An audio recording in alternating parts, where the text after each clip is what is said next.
नमस्कार, कानपुर वार्ता में आपका स्वागत है। मैं हूं आलोक पाल। कृपया इस चैनल को देखिए, लाइक कीजिए, सब्सक्राइब कीजिए। कंटेंट ठीक लगे तो शेयर भी कीजिए। आज बात झारखंड और वहां के कल तक के मुख्यमंत्री हेमंत सोरेन की और उनके परिवार की। हेमंत सोरेन जो पिछले कई महीनों से ईडी के रडार पर थे। ईडी उन्हें बार-बार समन कर रही थी पूछताछ के लिए। उन्होंने बहुत दांव-पेंच लगाए, बार-बार ईडी का सामना करने से बचते रहे। अंततः जब ईडी ने ज़्यादा सख्ती दिखाई, तब वह ईडी के सामने पेश हुए। ईडी के सामने पेश होकर उन्होंने अपने बयान दर्ज कराए। इसके बाद ईडी ने उनको एक और समन किया। उस समन में उनको ईडी के सामने पेश होना था। उन्होंने ईडी से वादा किया कि वो खुद ईडी ऑफिस आएंगे और शायद दिल्ली में जाने की बात थी। जिस दिन उनको ईडी के सामने पेश होना था, वो दिल्ली पहुंचे, अपने आवास पर गए और अचानक अपने आवास से गायब हो गए। काफ़ी समय तक उनके विषय में कोई जानकारी नहीं हुई। ईडी ने उनके दिल्ली आवास पर छापा मारा। बताया जाता है कि रांची आवास पर भी ईडी के अधिकारी पहुंचे, लेकिन वो नहीं मिले। दिल्ली आवास से ईडी ने उनकी एक गाड़ी, जो कथित रूप से उनकी बताई जाती है, और कुछ पैसा बरामद किया। अधिकारी लगातार इस प्रयास में बने रहे कि किसी तरह से उनके विषय में कोई जानकारी मिले तो वो उनसे संपर्क करें, लेकिन उस पूरे दिन वह लापता रहे। ना तो उनके ऑफिस की तरफ से, ना उनकी पार्टी की तरफ से, और ना ही किसी विश्वसनीय व्यक्ति की तरफ से ऐसा कुछ बताया गया कि वो कहाँ हैं।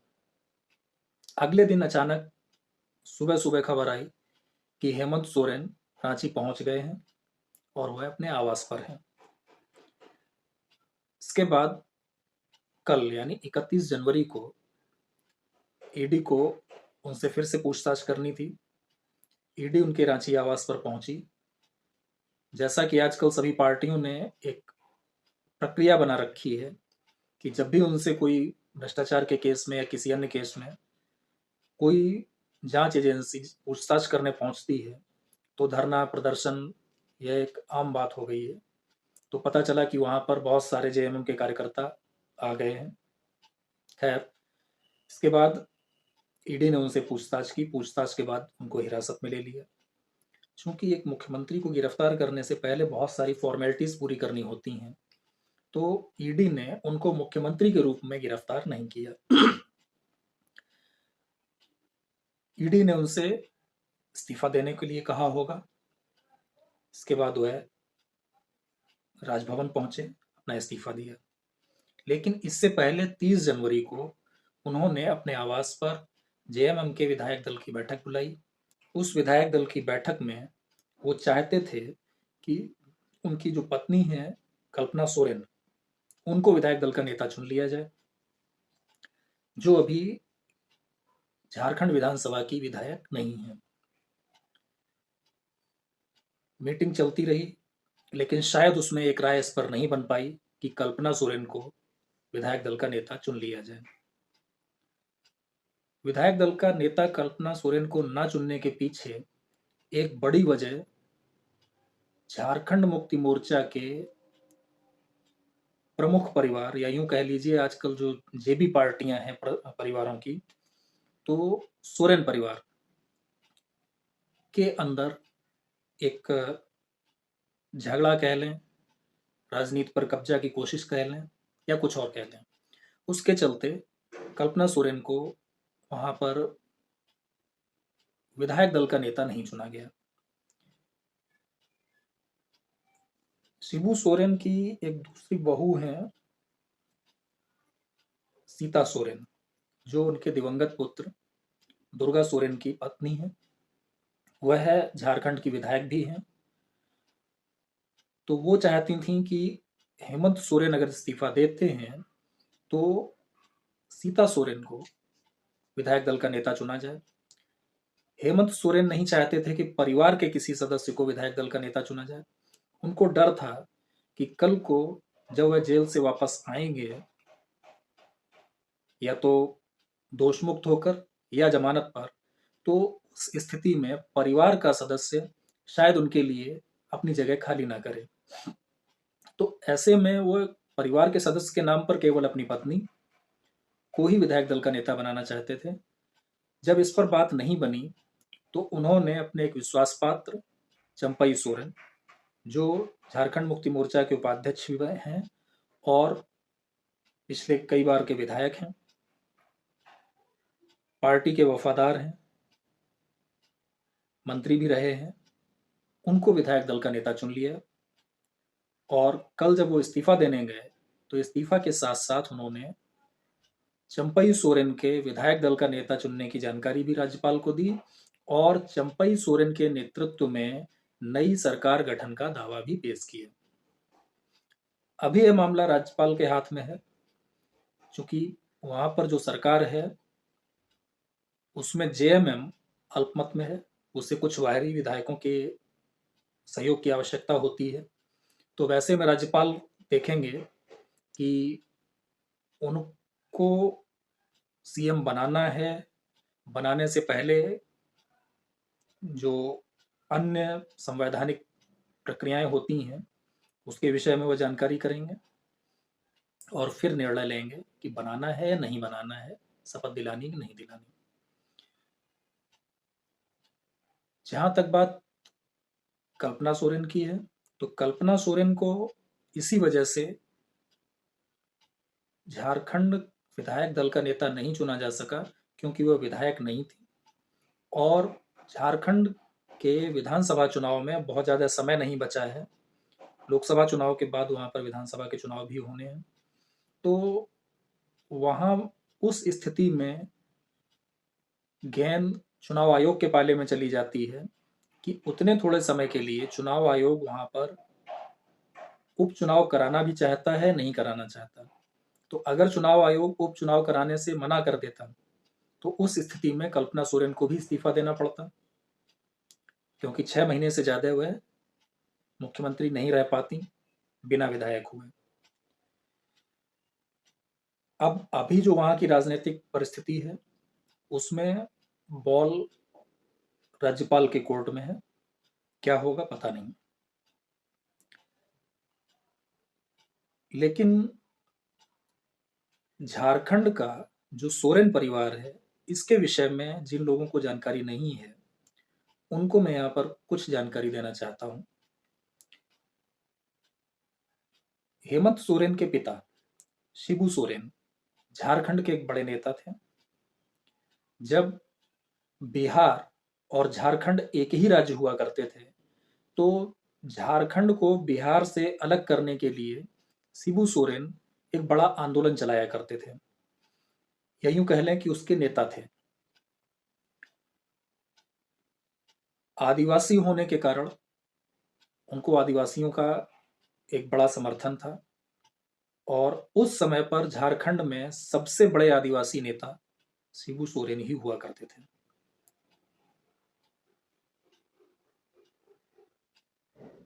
शिबू सोरेन का एक केस आपको याद होगा, या जिनको नहीं जानकारी है, जब 1991 से 96 के बीच में पीवी नरसिम्हा राव देश के प्रधानमंत्री थे, तो उस समय उनकी जो सरकार थी वह अल्पमत सरकार थी और एक दल की सरकार थी। कहने का मतलब यह है कि कांग्रेस पार्टी की अकेली सरकार थी, लेकिन सरकार के पास बहुमत नहीं था। ऐसे में उनको उन 5 सालों में कई बार अविश्वास प्रस्ताव का सामना करना पड़ा और एक से ज्यादा बार वह विश्वास प्रस्ताव लेकर के आए। पहला विश्वास प्रस्ताव तो सरकार के शपथ के बाद ही उनको लाना पड़ा था, क्योंकि अल्पमत सरकार थी और बिना विश्वास प्रस्ताव लाए उस सरकार को आगे चलाया नहीं जा सकता था। तो जहां तक मुझको याद है कि जब पहला विश्वास प्रस्ताव नरसिम्हा राव लेकर के आए थे, तो भारतीय जनता पार्टी ने सदन से वॉकआउट किया था क्योंकि भारतीय जनता पार्टी नहीं चाहती थी कि एक और चुनाव का बोझ तुरंत सरकार के ऊपर पड़े। उस समय कुछ ऐसी परिस्थितियां थीं कि ना तो जो थर्ड फ्रंट था जिसमें जनता दल और कम्युनिस्ट पार्टी सम्मिलित थे, ना तो वो कांग्रेस को समर्थन देना चाह रहे थे और ना ही भारतीय जनता पार्टी। तो ऐसे में अगर दोनों ही उनके खिलाफ हो जाते तो सरकार गिर जाती, बहुमत किसी को मिलने की संभावना नहीं थी और देश की आर्थिक स्थिति भी बहुत खराब थी। तो कुल मिलाकर एक और चुनाव टालने के लिए उस समय बीजेपी ने सदन से वॉकआउट किया और नरसिम्हा राव की सरकार को चलने दिया। फिर धीरे धीरे जब सरकार आगे बढ़ी तो कुछ ऐसी भ्रष्टाचार के केस सामने आए, कुछ अन्य मामले सामने आए, जिसके चलते नरसिम्हा राव के खिलाफ अविश्वास प्रस्ताव लाया गया और शायद एक से अधिक बार अविश्वास प्रस्ताव आए। तो उसमें से एक बार स्थिति यह हुई कि सरकार को बहुमत साबित करने के लिए 6-7 सांसदों की आवश्यकता थी। तो नरसिम्हा राव के पक्ष में, यूं कह लें कि उस समय कांग्रेस सरकार के पक्ष में दो प्रमुख दलों, प्रमुख का मतलब ये कि जिनको लोग जानते हैं, दो प्रमुख दलों झारखंड मुक्ति मोर्चा और उत्तर प्रदेश में अजीत सिंह के राष्ट्रीय लोकदल, इन दो दलों ने समर्थन दिया था। बाद में ऐसी सूचनाएं आई या इस तरह के आरोप लगाए गए कि इन लोगों का समर्थन प्राप्त करने के लिए कांग्रेस पार्टी ने इन लोगों को पैसा दिया था और उस समय पर इस तरह के बहुत सारे आरोप लगे कि ये लोग पैसा लेकर के, पैसा जमा करने दिल्ली की एक बैंक के एक ही ब्रांच में पहुंच गए थे सारे के सारे, और इससे यह खुलासा हुआ कि इनको पैसा दिया गया। इसके बाद उसमें एफआईआर दर्ज हुआ, सीबीआई जांच हुई। उसका क्या नतीजा हुआ मैंने उस पर अभी रिसर्च नहीं किया है कि वो दोष मुक्त हो गए या नहीं हुए। लंबे समय तक जांच चलती रही। तो जो शिबू सोरेन हैं उनके ऊपर भ्रष्टाचार के और भी कुछ मामले थे। एक मामला उनके ऊपर आपराधिक कृत्य का भी था और वह था, उनके एक निजी सचिव हुआ करते थे, शायद शशिनाथ नाम था उनका, जी, शशिनाथ झा। उनकी हत्या हो गई थी। तो उनकी हत्या का आरोप भी उनके ऊपर था और उनको उस आरोप में दिल्ली की एक अदालत से सजा भी हुई थी। तो आपको पहले शिबू सोरेन के बारे में कुछ बता देते हैं। एक तो वो वर्तमान में झारखंड मुक्ति मोर्चा के अध्यक्ष हैं। वह झारखंड में 3 बार, छोटे छोटे टर्म के लिए 3 बार मुख्यमंत्री रह चुके हैं। वह कई बार लोकसभा के सांसद रह चुके हैं। 2002 से लेकर के 2019 के बीच में और उससे पहले 1980 से 84 और 1989 से 1998 के बीच में वह दुमका लोकसभा क्षेत्र का प्रतिनिधित्व करते रहे हैं। केंद्र में मंत्री भी रहे हैं। वह 2006 में कोयला मंत्री थे। उस समय पर उनके ऊपर कोर्ट ने उनको शशिनाथ झा हत्याकांड में सजा दी थी, तो उनको इस्तीफा देना पड़ा था। हेमंत सोरेन की पत्नी जो कल्पना सोरेन है, वह मूल रूप से आदिवासी नहीं है, उड़ीसा की रहने वाली हैं। उड़ीसा के मयूरभंज जिले से ताल्लुक रखती हैं। शिक्षित महिला हैं। उन्होंने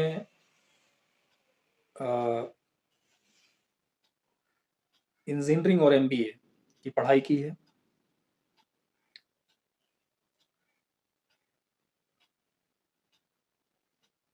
शिबू सोरेन की एक और बहू हैं सीता सोरेन।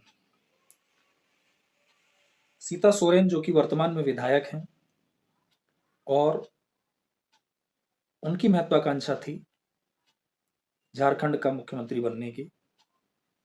तो सीता सोरेन के बारे में भी आप जान लीजिए कि वह झारखंड में वर्तमान में विधायक हैं, पहले भी विधायक रह चुकी हैं। वह राज्यसभा की सदस्य भी रह चुकी हैं और उनके ऊपर राज्यसभा में पैसा लेकर मतदान करने का आरोप भी लग चुका है, जैसा भी महुआ मोइत्रा के ऊपर लगा था। तो उसमें इनको सजा भी हुई है। ये 7 महीने तक जेल में रही हैं और अभी जमानत पर जेल से बाहर हैं। तो यह कहानी है सोरेन परिवार की। शिबू सोरेन का लगभग पूरा परिवार अलग अलग भ्रष्टाचार के आरोपों में लिप्त रहा है, कुछ आपराधिक कृत्यों में भी लिप्त रहा है। हेमंत सोरेन जिनकी कल गिरफ्तारी की गई है, उनके ऊपर अन्य केस जो चल रहे होंगे वो होंगे।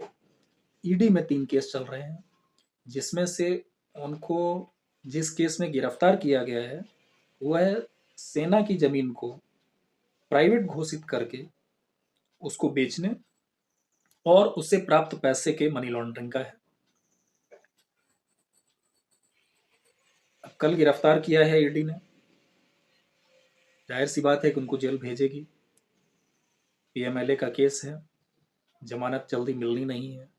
दिल्ली का आपने देखा ही है, 3 लोग जिनको ईडी ने गिरफ्तार किया था वो अभी तक उनको जमानत नहीं मिली है, तो इनको भी जमानत मिलने की संभावना बहुत जल्दी नहीं है।